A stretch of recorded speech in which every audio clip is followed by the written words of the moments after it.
নমস্কার। বাংলা সেরা গল্পে সবাইকে জানাই স্বাগত। শুরু করছি আজকের গল্প। আজ পড়ে শোনাব প্রতিভা বসুর লেখা গল্প অন্ধকারে। তাহলে শুরু করি। গল্পের নাম অন্ধকারে।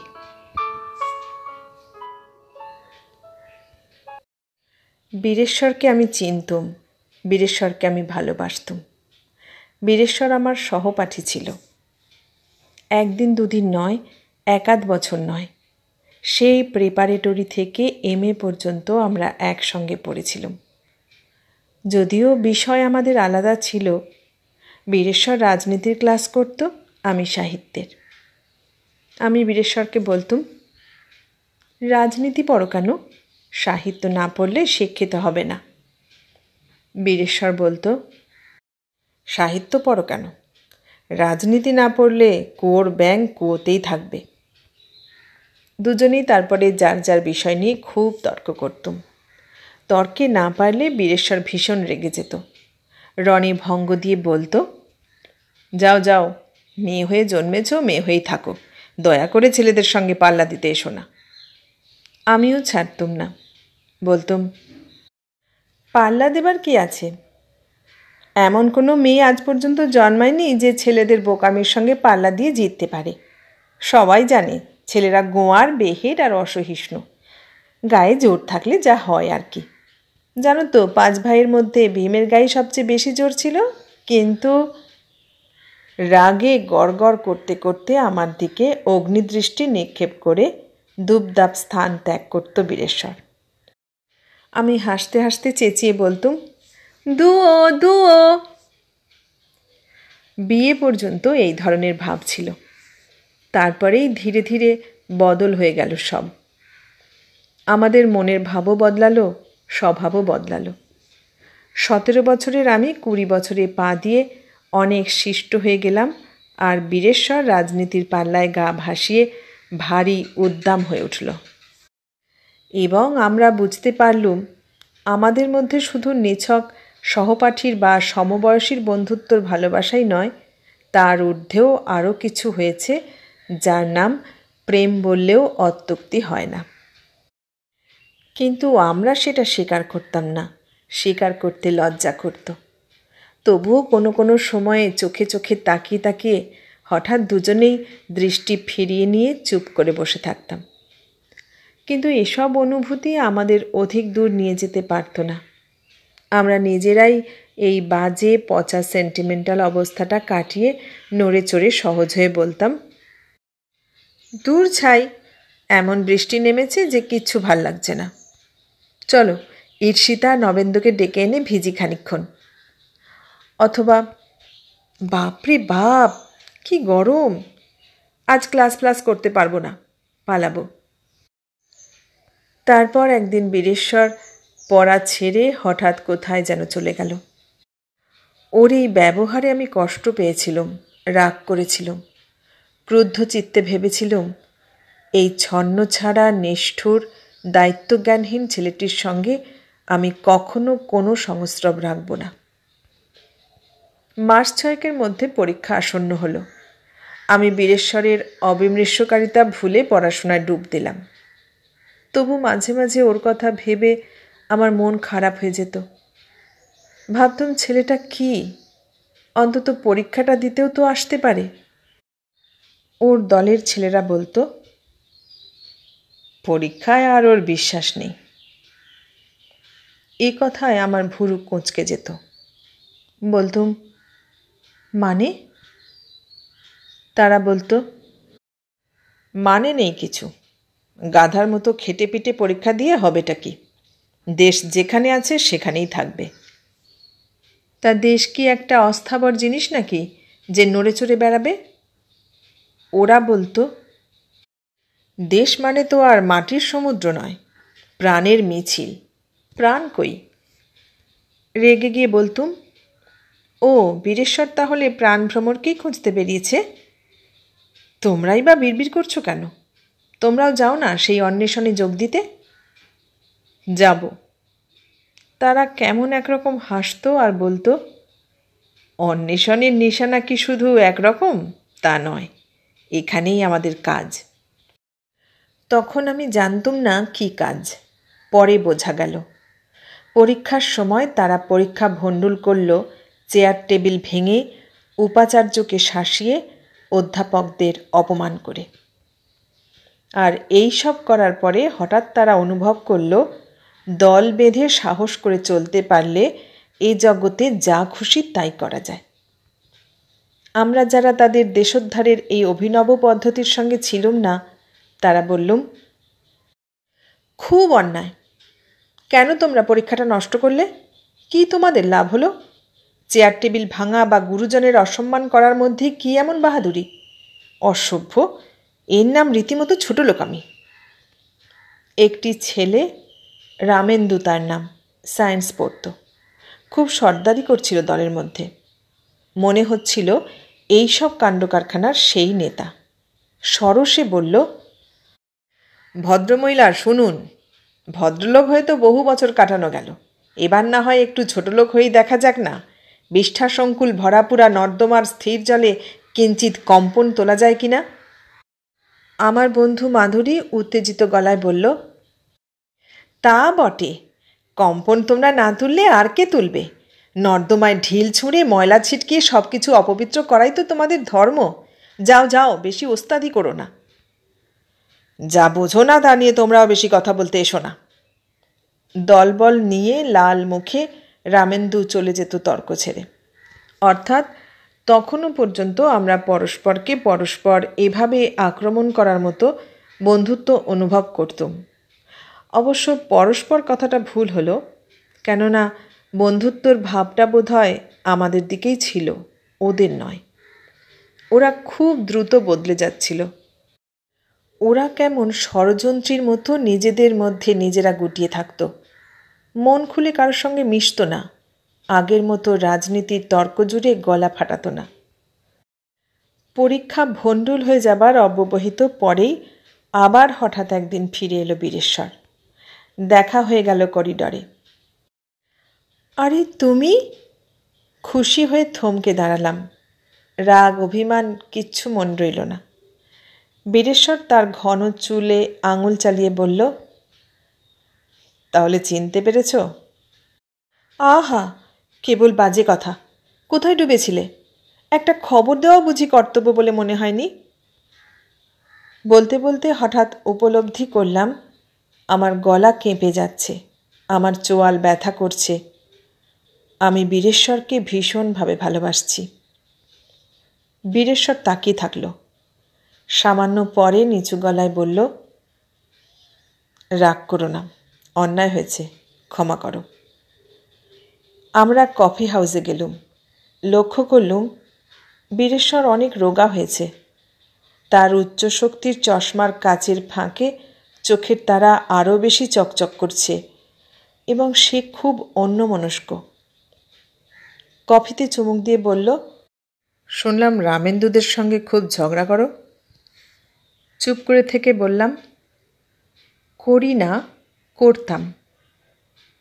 করো না করতে? তার মানে এখন ওদের কার্যকলাপ আর তেমন অসঙ্গত বলে মনে হয় না, তাই কি? না, এখন আমি ওদের ভয় পাই। কেন? মনে হয় ওদের উপর শয়তান ভর করছে। ওদের মাপ মতো পছন্দ মতো চলন বলন না হলেই ওরা ঘাড় মোটকে দেবে। বীরেশ্বর হাসল। মন্দ বলনি কথাটা। হাই তুলল। যে ঘাড় শুধুই একটা মাংসের স্তূপ, সে ঘাড় মোটকে দেওয়াই তো ভালো, জগৎ থেকে কিছু আবর্জনা দূর হয়।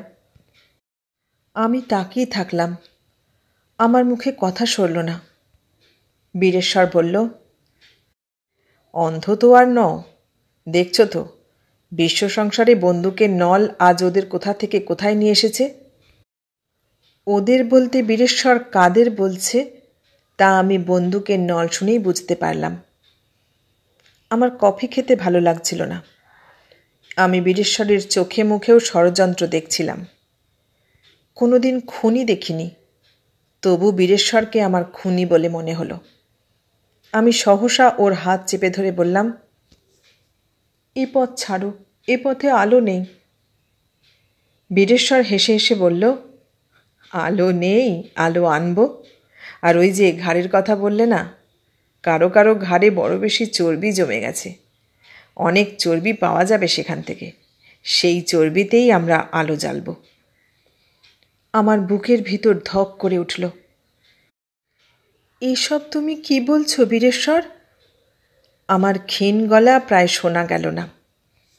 বীরেশ্বর আমার হাত ধরল, বলল, বলছি আমি তোমাকে ভালোবাসি। তোমাকে দেখতেই জঙ্গল ছেড়ে চলে এলাম লোকালয়ে। বীরেশ্বর, বলো। তুমি অবোধের মতো আগুনে ঝাঁপ দিও না। তুমি নির্বোধের মতো কথা বলো না। আমি তোমার মঙ্গল চাই। আমি তোমাকে চাই। আমার আপত্তি নেই, তুমি আমাদের বাড়ি চলো। আমি আমার মা বাবাকে বলবো।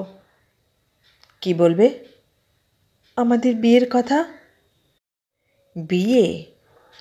হ্যাঁ, আমি এই মুহূর্তেই মনস্থির করে কথা দিচ্ছি তোমাকে, কিন্তু তোমাকেও কথা দিতে হবে, আর তুমি এই সাংঘাতিক খেলায় মেতে থাকবে না। বীরেশ্বরকে ফেরাবার জন্যে আমি প্রায় মরিয়া হয়ে এরকম একটা সিদ্ধান্ত নিয়ে ফেলেছিলাম সেদিন। বীরেশ্বরের চোখে প্রথমে একটি গাঢ় স্নেহ নামল, তারপরেই জ্বলে উঠে বলল, প্রথম কথা, আমি বিয়েতে বিশ্বাস করি না। প্রধান কথা, আমার কোনো কাজের কোনো সমালোচনা আমি বরদাস্ত করি না। জ্বলে আমিও উঠলাম। তাহলে তুমি আমাকে কিভাবে চেয়েছিলে? স্ত্রীলোক সঙ্গে নিয়ে খুন জখমের দল পাকাতে? বীরেশ্বর ঠান্ডা গলায় বলল, না, যাকে ভালোবাসি তার সঙ্গে এক পথে চলতে চেয়েছিলাম। ঠিক আছে। চেয়ার ছেড়ে উঠল সে। এরপরে বীরেশ্বর আবার উধাও হলো। পিছিয়ে পিছিয়ে আবার আমাদের পরীক্ষার তারিখ এগিয়ে এলো। আর ওইটুকু সময়ের মধ্যে কলকাতা শহর এমন অবস্থায় পৌঁছল যেখানে মানুষের জীবনে নিরাপত্তা নামক কোনো শব্দের কোনো অস্তিত্ব রইল না। আমার বাবা তার এক জীবনে অনেক খেটে, অনেক কষ্টে, অনেক অনাহারে, অনিদ্রা জয় করে অথবা অগ্রাহ্য করে একটি ছোট কারখানা গড়ে তুলেছিলেন। তার দৌলতে সন্তোষপুরে সস্তায় জমি কিনে ছোট একটি বাড়ি তুলেছিলেন, একটি পুরনো গাড়িও কিনেছিলেন। তার সেই আজীবনের পরিশ্রমে গড়া কারখানাটা কারা পুড়িয়ে দিল একদিন। ঢিল ছুঁড়ে ছুঁড়ে গাড়িটাকে অকেজো করে দিল। পাড়ার প্রত্যেকটা বাড়ির দেয়ালকে মশিলিপ্ত করল, প্রত্যেকটা বাড়িকে সন্ত্রস্ত করে তুলল, খুনও হলো কিছু লোক। এ নিয়ে আমাদের কোনো নালিশ করার উপায় ছিল না সরকারি দপ্তরে। সেই সাহসী কারো ছিল না, কেননা পাড়ার সকলেই জানত তার ফলশ্রুতি হবে মৃত্যুকে ডেকে আনা। মৃত্যু কে চায়? নিজের জীবনের চেয়ে কী বেশি প্রিয়, বেশি মূল্যবান? অথচ সেই সব ছেলেদের আমরা চিনতাম, জানতাম। দলের মধ্যে এমন অনেক মুখ আমি ঝলসে উঠতে দেখেছি যারা এককালে আমারই অন্তরঙ্গ বন্ধু ছিল, আমার সহপাঠী ছিল। কোনো এক সন্ধ্যার অন্ধকারে বাড়ি ফিরতে ফিরতে গলির মুখে বীরেশ্বরকেও আমি দেখেছিলাম। তার হাতে শানিত ছোরা চিকচিক করছিল। আমি থেমে এগিয়ে গিয়ে বলেছিলাম, বীরেশ্বর তুমি? বীরেশ্বর উগ্র চোখে তাকিয়ে বলেছিল, হ্যাঁ আমি। তা কি হয়েছে? কতদিন দেখিনি, কেমন আছো? আমার গলা নিজে থেকেই ভিজে এসেছিল। তুমি কেমন আছো? বীরেশ্বরের গলাও ভিজে গেল মুহূর্তে। চোখের ইশারায় সে যে ৩-৪টি ছেলে তাকে ঘিরে ফিসফিস করে কথা বলছিল তাদের চলে যেতে বলল। ছোড়াটা তাড়াতাড়ি লুকিয়ে ফেলল বুকের মধ্যে। আস্তে ডাকল, রাধা। আমার অনুরাধা নামের অনুটা মাঝে মাঝেই এমনই বাদ দিত বীরেশ্বর। বীরেশ্বরের গাঢ় গলায় এই ডাক শুনে আমি চঞ্চল হলাম। বললাম, এখানে দাঁড়িয়ে কি করছিলে? যদিও আমি মনে মনে ঠিকই বুঝতে পারছিলাম সে কি করছে, তবু না বোঝার ভান করে সরল চোখে তাকালাম। বীরেশ্বর বলল, যা আমার কাজ। আমি নিঃশ্বাস চেপে বললাম, কবে এসেছো কলকাতায়? নাকি বরাবরই আছো, শুধু আমি জানি না? চুপ করে থেকে বীরেশ্বর বলল, ভয়, ডর, মায়া, মমতা এসব বৃত্তির ছোটোখাটো টুকরো এখনও যে বিষাক্ত ঘায়ের মতো আমার বুকের মধ্যে কোথায় কোথায় আটকে আছে, সে কথা তোমাকে দেখলেই কেবল বুঝতে পারি। তোমার চেয়ে বড় শত্রু আর আমার জীবনে কে আছে? তাহলে তোমার ওই ছোড়াটা দিয়ে আমাকেই আজ বিদ্ধ করো না, অন্য একটা লোক বেঁচে যাবে। বীরেশ্বর থতমত খেয়ে গিয়ে বলল, এসব বাজে ফাজলামি আমি ভালোবাসি না। বীরেশ্বর, বলো। তুমি কলেজে সব কিছুতেই পয়লা নম্বর ছিলে, এমন নিচু স্তরে তোমাকে কোন দুর্বুদ্ধি টেনে নামালো? আর যেই হোক, তুমি যে নাও তা বোঝাই যাচ্ছে। যাও, এবার নিজের চরকায় তেল দাও গিয়ে। বড়লোক বাপের বাড়ি গিয়ে খাটে পালঙ্কে বিশ্রাম করো। যা বোঝো না তা নিয়ে কথা বলো না। রাগে গড়গড় করে উঠে সেখানেই সে তেজি ঘোড়ার মতো পা দাপড়াল। বললাম, বাপ আর বড়লোক নেই, তোমরা তো অন্যের পরিশ্রমের ঘাম শুষেই দেশোদ্ধার করছো। তুমি আমাকে গলা টিপে মেরে ফেললেও বলবো তোমরা ঘৃণ্য ঘৃণ্য ঘৃণ্য। আমি রেগে হনহন করে এগিয়ে গেলাম। কিছুকালের মধ্যেই বীরেশ্বরের নাম দেখলাম সকলের মুখে মুখে ফিরছে। শোনা যাচ্ছে সাংঘাতিক সব অপকর্মের সেই আসল সারথি, পুলিশ তাকে খুঁজে বেড়াচ্ছে। আমাদের পাড়ায় আর তখন টেকা যাচ্ছিল না। ধন মান প্রাণ নিয়ে সকলেই রুদ্ধশ্বাস। ব্যবসায় সর্বস্ব হারিয়ে আমার হতোদ্দাম ভগ্নস্বাস্থ্য বাবাও একদিন বললেন, থাক বাড়ি ঘর পড়ে, চলো আমরাও কোথাও পালিয়ে যাই। আমার মা বাবার সন্তান সংখ্যা খুব কম, আমি আর আমার দিদি। দিদির বিয়ে হয়ে গেছে অনেক দিন, জামাইবাবু পুনাতে কাজ করেন, আর আমি এমএ পরীক্ষার পিছু হটা দেখতে দেখতে এক স্কুল মাস্টারিতে নাম লিখিয়েছি। সুতরাং সংসার ছোট। মাও বললেন, তাই ভালো, তিনজন তো মানুষ, সস্তায় কোথাও দুখানা ঘর ভাড়া নিলেই আমাদের চলে যাবে। বাবা হঠাৎ বললেন, জানিস অনু, কাল আমি বীরেশ্বরকে দেখলাম। কি ছেলে, কি হয়ে গেল! তোর সঙ্গে কত আসতো, কি মিষ্টি কথা, কি মিষ্টি ব্যবহার। কোথায় দেখলে, কোথায়? আমি আগ্রহে অধীর হয়ে উঠলাম। পরেশ সেনের বাড়ির রোয়াকে দাঁড়িয়েছিল। বলল, ওর বাবা এ পাড়াতেই থাকেন, তাই মাঝে মাঝে আসে। ওর বাবা? তাই নাকি? চিনিস? নিশ্চয়ই। বিএ ফার্স্ট ইয়ারে থাকতে একবার কত ঘটাপটা করে বীরেশ্বরের জন্মদিন হলো, আমরা বন্ধুরা গেলাম। ওরা তখন আমহা স্ট্রিটে থাকতো। ওর বাবা মস্ত চাকরি করতেন, একটা গাড়িও ছিল। আমাদের সকলকে বীরেশ্বর গাড়ি চালিয়ে ফিরিয়ে দিয়ে গিয়েছিল সেদিন যার যার বাড়িতে। তাহলে এই মরাপোড়া সন্তোষপুরে এসে বাড়ি নিলেন কেন ভদ্রলোক? বোধহয় ভাড়া বাড়ি নয়, নিজেদেরই বাড়ি। আমাদের মতোই সস্তায় জমি কিনেছিলেন অনেক আগে। অবশ্য ওর আর ভয় কি, ওর ছেলেই তো নেতা। বাবার মুখে বিরক্তির রেখা স্পষ্ট হলো। 2-1 দিনের মধ্যে আমার সঙ্গেও দেখা হলো বীরেশ্বরের। তেমনি বাড়ি ফেরার পথে সন্ধ্যার অন্ধকারে ঠিক সেই জায়গাটাতেই সেদিন বীরেশ্বরই এগিয়ে এলো। এই যে, কী খবর? তোমার কি খবর? মনে পড়ল এর আগের দিন ওকে ঘৃণা করে আমি চলে গিয়েছিলাম।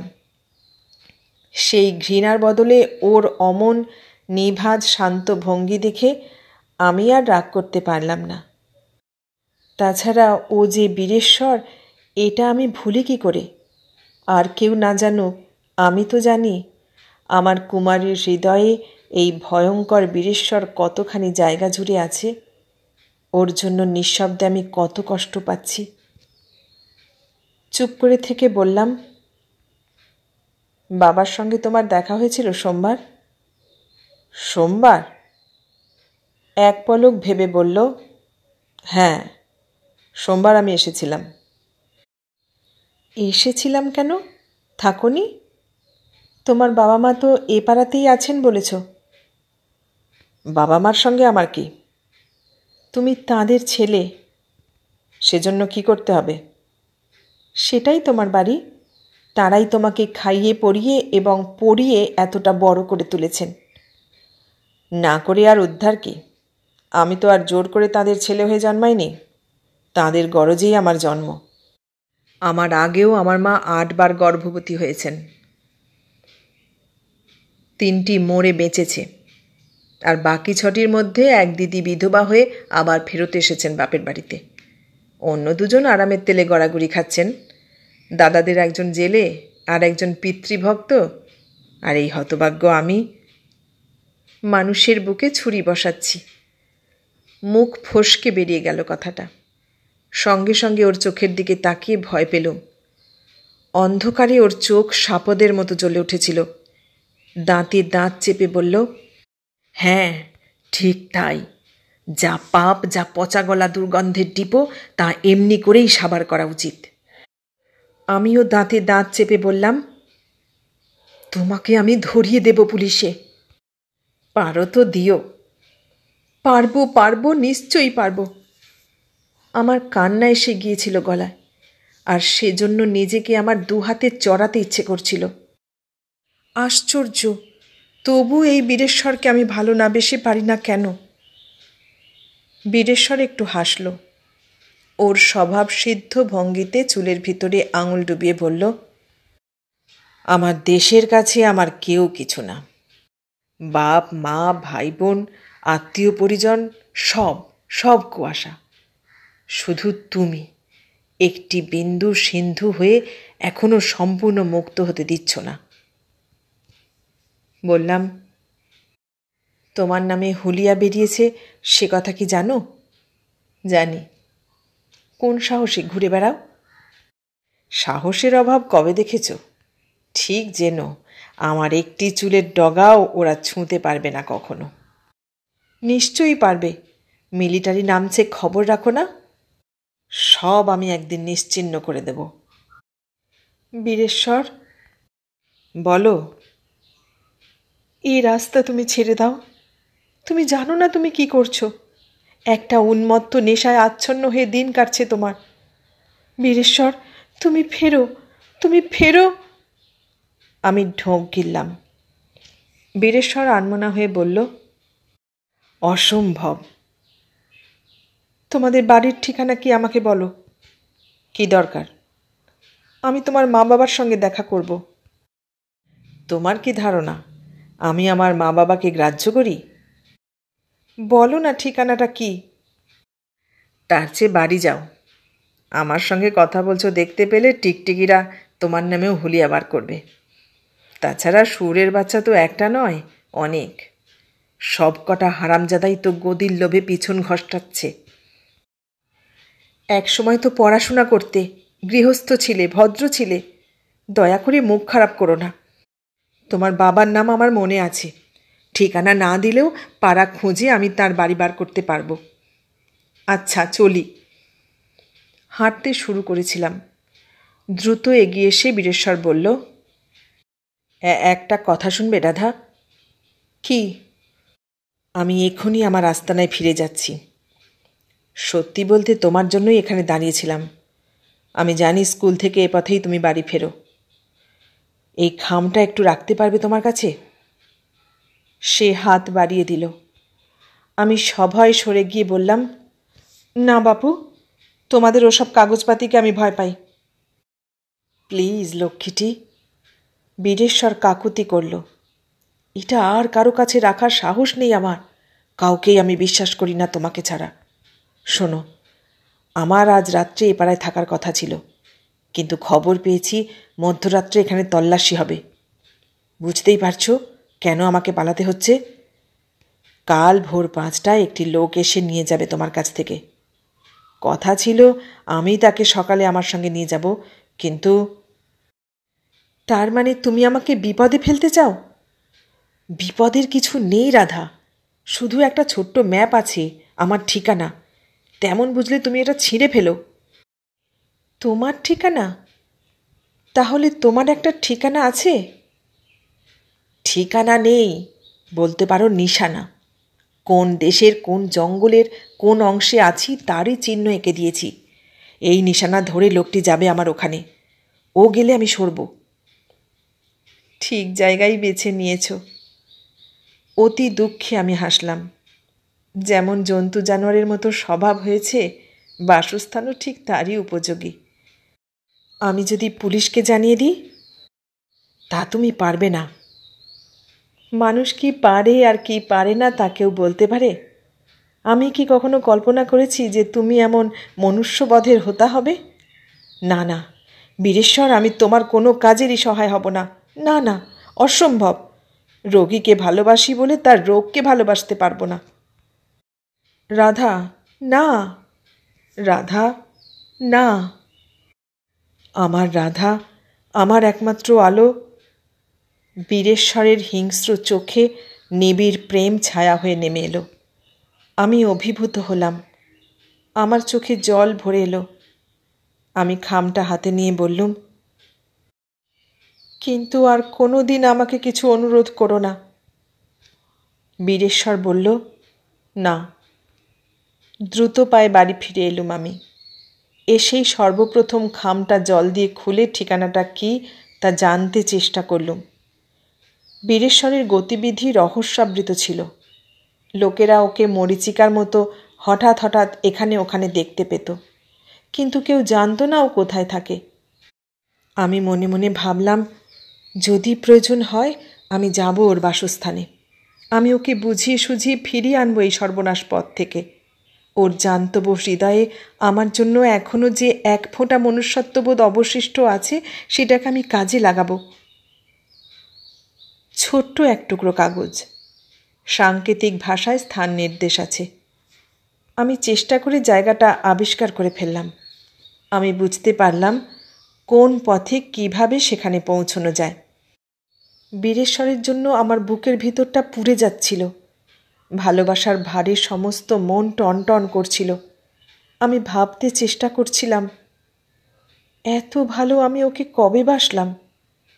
আমি প্রতিজ্ঞা করলাম, ও যত দোষী করুক আমি ওকে ক্ষমা করব। হোক খুনি, হোক ডাকাত, আমি রক্ষা করব ওকে। আমি ওকে ফিরিয়ে আনবো ওর সুস্থ চৈতন্যে। এরই মধ্যে একটা ভীষণ ভয় নেমে এলো পাড়ার মধ্যে। অদূরে দু চারটে বোমা অথবা গুলির আওয়াজ কানে এলো। লোকজনেরা ছুটোছুটি করে যে যার ঘরে গিয়ে জানলা দরজা বন্ধ করে দিল। আমি উদ্গ্রীব হয়ে বারান্দায় এসে দাঁড়ালাম। ভাবলাম, বীরেশ্বরের অনুমানই ঠিক, পুলিশই এসেছে পাড়া তল্লাশিতে। আমার ভয় করছিল। মনে হচ্ছিল বীরেশ্বর বুঝি এখনও পালাতে পারেনি। আমি মনে প্রাণে ভগবানকে ডেকে বলছিলাম, হে প্রভু, তুমি ওকে রক্ষা করো। খানিক বাদেই গোলমাল থেমে গেল। না, পুলিশ আসেনি। অন্য কোথায় কি হলো কে জানে। দলে দলে সংঘর্ষ তো লেগেই আছে। এসব এপাড়ায় জলভাত, কেউ গ্রাহ্য করে না। সুতরাং রাত বাড়লে খেয়ে দিয়ে ঘুমিয়ে পড়তে কারোরই কোনো অসুবিধে হলো না। কিন্তু শেষ রাত্রির দিকে আমার ঘুম পাতলা হয়ে এলো। আমার মনে ছিল ভোর 5টায় লোক আসবে ঠিকানা নিতে। তাছাড়া ওই কোলাহলের মধ্যে বীরেশ্বরের কোনো বিপদ লুকোনো ছিল কি না সেই সংশয়ও আমাকে ভালো করে ঘুমোতে দেয়নি। আমি আমার বিছানা ছেড়ে উঠে পড়লাম। আলো জ্বাললাম না, পাছে কারো ঘুম ভেঙে যায়। ভোর ভোর গন্ধে এখন ভরে গেছে ঘর। হাওয়া শীতল শান্ত, খুব ভালো লাগছিল। মনে করতে পারছিলাম না আর কবে এমন সুন্দর সকাল আমি দেখেছি। মুখ হাত ধুয়ে এসে বাইরের দরজার কাছে অপেক্ষা করছিলাম লোকটার জন্য। লোকটা ঠিক কাঁটায় কাঁটায় 5টাতেই এলো। লোকটির চেহারা আমি ভালো করে দেখতে পাচ্ছিলাম না। তার মাথা মুখ চাদরে ঢাকা ছিল। সে তার পরিচয় দিল। আমিও খামটা তার হাতে দিলুম। চলে যাচ্ছিল। উদ্বেগ সামলাতে না পেরে জিজ্ঞেস করলুম, আচ্ছা, কাল রাত 8টা সাড়ে 8টা নাগাদ পাড়ায় একটা গোলমাল হয়েছে। আপনি কি জানেন ব্যাপারটা আসলে কি? লোকটি থমকে দাঁড়িয়ে আমাকে দেখল, তারপর জলদ গম্ভীর স্বরে বলল, একটা টিকটিকিকে জ্যান্ত পোড়ানো হয়েছে। কি? লোকটি দাঁড়ালো না, চলে গেল হনহন করে। ফিরে এসে বিছানায় শুয়েছিলাম আবার, কিন্তু শুতে আর ভালো লাগলো না। একেবারেই উঠে পড়ে মুখ চোখ ধুয়ে রাস্তার ধারের বারান্দায় এসে দাঁড়ালুম। বাড়িটি একতলা। বারান্দায় দাঁড়ালে পথচারীদের হাতের নাগালে পাওয়া যায়, কথা বলা যায়, এবং বলাই বাহুল্য সকালের প্রথম আগন্তুক সাধারণত ঠিকে ঝিরাই হয়ে থাকে। কিন্তু তার বদলে আমি আমাদের একজন প্রৌঢ়া প্রতিবেশিনী বিশ্বাস মাসিমাকে আলুথালু বেশে ছুটে আসতে দেখলুম। স্বভাবতই জিজ্ঞেস করলুম, কি হয়েছে মাসিমা? মাসিমা কেঁদে ফেললেন। চোখ মুছে বললেন, খবর শুনেছ তো? না, কি? পরেশ সেনকে কাল লাইট পোস্টের সঙ্গে বেঁধে পেট্রোল ঢেলে পুড়িয়ে মেরেছে। সে কি? আমি প্রায় পড়ে যাচ্ছিলাম। কি হবে অনু বলো তো? এরপরে কোন দিন কার পালা আসে কে জানে। পরেশবাবুরা আর আমরা হলাম এপাড়ার প্রথম বাসিন্দা। কত ভাব, কত ভালোবাসা, যেন এক বাড়ি এক আত্মা। আর জানো তো কি চমৎকার মানুষ। মাসিমার গলার হেঁচকি উঠল। আমিও প্রায় কেঁদে ফেলে বললাম, এই সর্বনাশ কারা করল মাসিমা? আর কারা? মাসিমা কপালে করাঘাত করেন। যারা করে, বীরেশ্বর রায়ের চেলারা। শুনলাম সে নাকি নিজে দাঁড়িয়ে পেট্রোল ঢালিয়েছে। বীরেশ্বর? বোমা, পাইপ গান, ছোড়া, লাঠি, বন্দুক, পিস্তল নিয়ে প্রথমে কয়েকটা ছেলে বাড়ির ভেতরে ঢুকে টেনে আনে ভদ্রলোককে। তারপরে মাসিমার গলায় আর আওয়াজ ফোটে না। আমি ভাবতে থাকি আশেপাশের লোকজনেরা তখন কি করছিল। বাড়ি তো ওখানে একটা নয়। সবাই কি ভয়ে দরজা বন্ধ করে বসেছিল? জঙ্গল থেকে বাঘ বেরিয়ে এলে তো আগে গাঁয়ের লোকেরা লাঠিসোঁটা নিয়ে বেরিয়ে পড়ত। এরা কি বাঘের চেয়েও ভয়াবহ?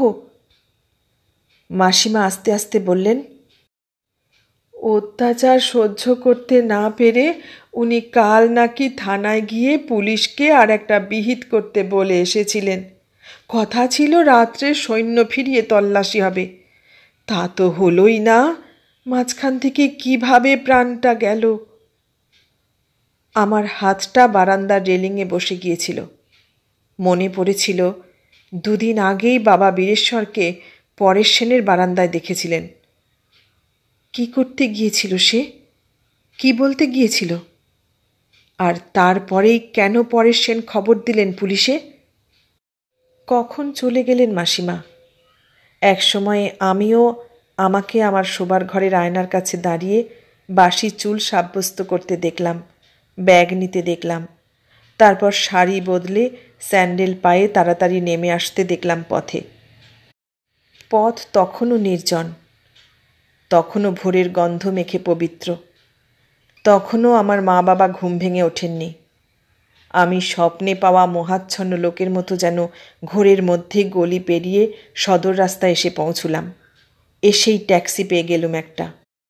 আমার আর তর সইছিল না। আমি নিজেকেই বিশ্বাস করতে পারছিলাম না। আমি বুঝতে পারছিলাম এই দুরূহ কর্তব্যবোধ এবং বিবেকের তাড়না দীর্ঘস্থায়ী হবে না। তাই বাতাসের মতো উড়ে চলে গিয়েছিলাম গন্তব্যে। ঠিকানাটা বুঝিয়ে বুক থেকে সমস্ত বাতাস খসিয়ে দিয়েছিলাম। তারপর কি করে যে ফিরে এলাম বাড়িতে আমি জানি না। আমার একান্ত গোপন যন্ত্রণা আমাকে বিবশ করে ফেলেছিল। মাথার মধ্যে হাজার বৃশ্চিক গভীরভাবে দংশন করছিল। আমার পৃথিবী থেকে সব আলো নিভে গিয়েছিল। আমি নিঃশ্বাস নিতে পারছিলাম না। আমার মা আমার গায়ে দিয়ে বলেছিলেন, ইস কি জ্বর, কপাল যে পুড়ে যাচ্ছে। কোথায় গিয়েছিলি ভোর না হতে? কোথা থেকে এমন গা ভরা জ্বর নিয়ে এলি? বাবা দৌড়ে ডাক্তার আনতে গিয়েছিলেন। আর আমার চেতনা জুড়ে পরেশ সেনের আত্মা একটা প্রতিকারের আকাঙ্ক্ষায় কেঁদে কেঁদে ফিরছিল। আমি বলছিলাম, আপনি শান্ত হন। আপনাকে উপলক্ষ করে সকলের শান্তির জন্য এই তো খানিক আগে আমি আমার হৃৎপিণ্ড খসিয়ে দিয়ে এসেছি। কাল সকালের খবর কাগজেই দেখতে পারেন সব। কিন্তু অতক্ষণও অপেক্ষা করতে হলো না। টেলিগ্রামটা রাত্রিবেলায় বেরিয়ে গিয়েছিল। কাগজের প্রথম পৃষ্ঠায় অন্তিম শয়নে শুয়েছিল বীরেশ্বর। ছবিটা খুব স্পষ্ট আর পরিষ্কার উঠেছিল বলে চিনতে একটুও কষ্ট হচ্ছিল না। তেমনি ঘন চুল, চুলের ঢেউ, সুন্দর কপাল, তীক্ষ্ণ নাক, দৃঢ়বদ্ধ চিবুক। আমি অন্ধকার চোখে তাকিয়েছিলাম। বাবা পড়তে পড়তে দীর্ঘশ্বাস ফেলে বলেছিলেন, আহা, বনের মধ্যে ঘুমিয়েছিল ছেলেটা। এই সময়েই সন্ধান পেয়ে পুলিশ ওকে ঘিরে ফেলেছে। কিন্তু তা বলে নিরস্ত্র ছিল না। এই যে লিখেছে দেখ, তলিতাপ্পি দেওয়া বিচিত্র রঙের ছেঁড়া ফতুয়ার মস্ত গোপন পকেটে বোমা এবং পিস্তল ছিল। চমকে ঘুম ভেঙে উঠেই সে এক হাতে বোমা এবং এক হাতে পিস্তল ছুঁড়তে আরম্ভ করে। দু একজনকে জখমও করে, কিন্তু পালাবার সুযোগ পায়নি। তার আগেই পুলিশের গুলি লেগে পড়ে যায় মাটিতে এবং অল্পক্ষণের মধ্যেই মৃত্যু ঘটে। তার মুখে শেষ কথা ছিল, জানি কে তোমাদের সন্ধান দিয়েছে। তাকে বলো সে ঠিক কাজই করেছে। আমি সত্যি বড় ক্লান্ত হয়ে পড়েছিলাম। এই জীবন বহন করার মতো শক্তি আমার নিজে থেকেই ফুরিয়ে এসেছিল। বাবা পড়া শেষ করে উঠলেন। নিঃশব্দে চলে গেলেন অন্য ঘরে। মা চুপ করে দাঁড়িয়ে থাকলেন জানলায়। আমি পাশ ফিরলুম। সেই সময় অবাধ্যভাবে আমার শরীরটা ঝেঁকে ঝেঁকে উঠছিল। আমি শব্দহীন চিৎকারে বলছিলাম, জীবন আমার কাছেও কম বোঝা নয় বীরেশ্বর। আমাকে তুমি ডেকে নাও। আমি আর পারছি না। তোমার বিচ্ছেদ সহ্য করার শক্তি আমার আর অবশিষ্ট নেই। যদি আত্মহত্যা মহাপাপ হয়, সে পাপও আমি করতে রাজি আছি তোমার জন্য। কিন্তু তার আগে তুমি আমাকে ক্ষমা করো, আর তোমাকে ক্ষমা করুন ঈশ্বর।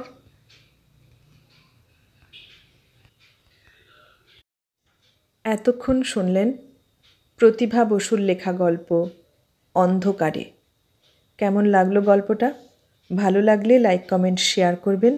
আর নতুন বন্ধু হলে সাবস্ক্রাইব করার অনুরোধ রইল। সবাইকে অনেক ধন্যবাদ জানিয়ে আজ এখানেই শেষ করলাম।